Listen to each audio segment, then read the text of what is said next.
Are you ready for the rough? Yo, what's up? This is your boy Shinron coming at you with a gameplay video from Call of Duty Ghosts, and we're playing on Whiteout, and I do really good, but I'm a little campy. But I didn't bring you here to just watch me play. I wanted to bring you here to talk about the future of virtual reality. And you're probably wondering, well, isn't that right around the corner? Kind of, but not truly virtual reality. What we're currently getting in the next 5 to 10 years is just 3D goggles, virtual goggles you just put on your face. You're not virtually, truly in the game. And you're probably wondering, well, what's true virtual reality? For any person that has watched cartoons, movies, and anime, you know what I'm talking about. Sword Art, Accel World, and Dot Hack have what we need, what gamers are truly looking for in the next 50 years. We really want virtual reality. We want to be immersed into the game, drop down into a virtual world, and escape reality. So you're probably wondering, well, what are these devices and how long is it going to take us to get them, and what kind of technology we need?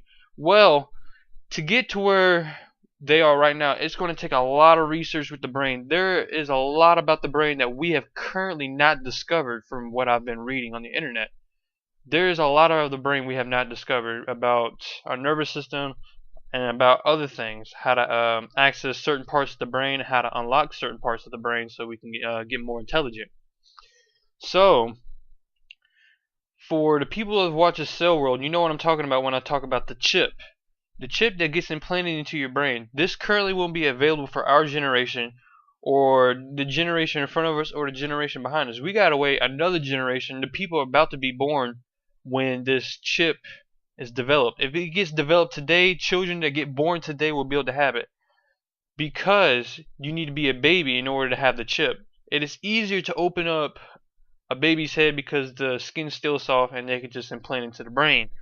But conspiracies and all that kinds of stuff lead up to, well, if it gets hacked, or if there's a virus going around into the chip, if it gets fried or something and it dies, well, you really can't do anything. You either have a dead chip, a dead child, or something going on with the child that we can't control. And that's what conspiracies lead up to and all that stuff. So, not really conspiracies, but ideas and all that kind of stuff. I just used the wrong word there. But ideas that people have been thinking about for a long time. You've seen Terminator and all that stuff. I'm sure you know what I'm trying to get at. But that's what people think. I don't really think that. I just think it's a bad idea. I mean, what if it does get hacked, fried, or something happens to the chip and it just dies off or something? It could kill the child, and we don't want that to happen. The second piece of device was the Neurolinker from Accel World. Again, this is another device, and I actually think it can work. It's a device you put around your neck, kind of like how you put headphones around your neck or something like that. It looks kind of like a headband, but it just goes around your neck, and I guess it connects to the cerebrum cortex. I think that's that part of your brain where the spine and the brain connect. I think that's where it's called. I'm not sure. But it sits there, and I guess it sends waves. I'm not really sure. They didn't really talk about it in the anime that much, but I guess it sends waves to your nerves in the brain.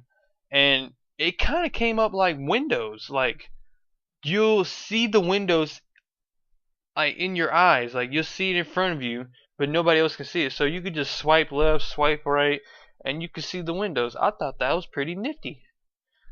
And I don't think that's coming out anytime soon. You will need to learn more about the brain. You'll need more technology, and you will need a whole bunch of prototypes and experience to do this. So that won't come in the next 40 to 50 years. Now, a full dive system, as you would see in Sword Art Online, that also won't come in the next 40 to 50 years. Technically, because that immerses the entire body into the system. Your whole body is basically dormant, asleep, and it won't be able to do anything. Your brain is jumped into, it fully dove into the game.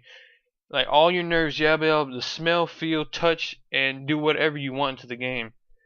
But technically, that's basically fantasy from our standpoint of right now. You won't probably see that for a long time. It's probably not even possible, but hopefully we'll get there one day. Hopefully that would actually happen. And that's what I want right now. But another thing is, if anybody's seen Star Trek, there's also the room, the virtual room, virtual reality room. I found a video kind of like it. It's not really a virtual reality room, but it's a room. It's set up to play games. It's the Battlefield 3 Dome. I'll put that link in the description. I'll also put the animes I was talking about in the description. But it's basically like a dome. They set up everything and it immerses you into the game. And this dude, they really immersed him into the game. But I'm just going to get off of that subject. But virtual reality is right around the corner, just not true virtual reality.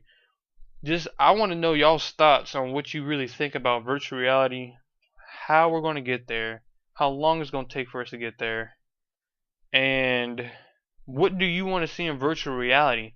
Do you want to see Sword Art Online and Accel Worlds type stuff, or do you just want to see the visors? And let me talk about the visors real quick before we get to the end of this video.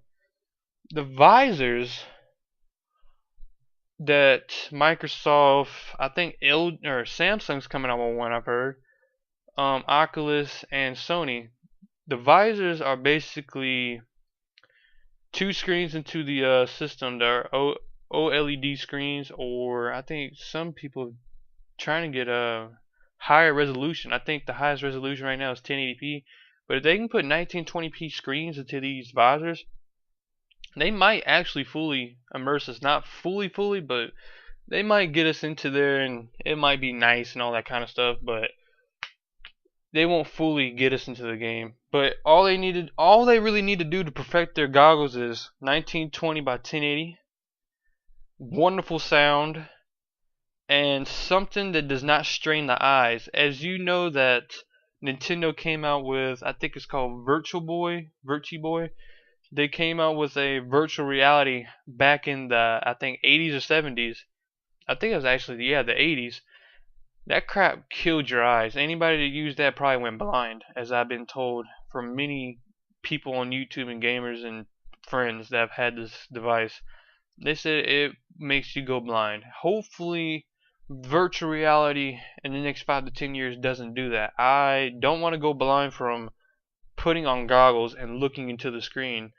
If that happens, they would need to have safety warnings and all kinds of stuff on the labels and all that mischief, and that's all the kind of crap that they need to fix. But if they do it right, it'll be perfect. All they need to do is perfect it, get the motion capture with the cameras correct, and add hardware to it. I want to add games to it. I actually want to be able to buy this at a reasonable price with my PlayStation 4 or 5, or my Xbox One or 2, if that's what they're going to name the next one.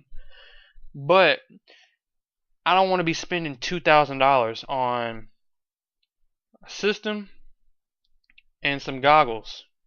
And you know, I'm not going to be using the standard headset. I got Astros, so I'm not going to be really trying to use that. That's what I really think about virtual reality. There's a lot more I'm thinking about, but it's not coming to the brain. I hope you enjoyed this little piece of my mind of what I really thought about the future of gaming. Like, comment, and subscribe. I'm outie.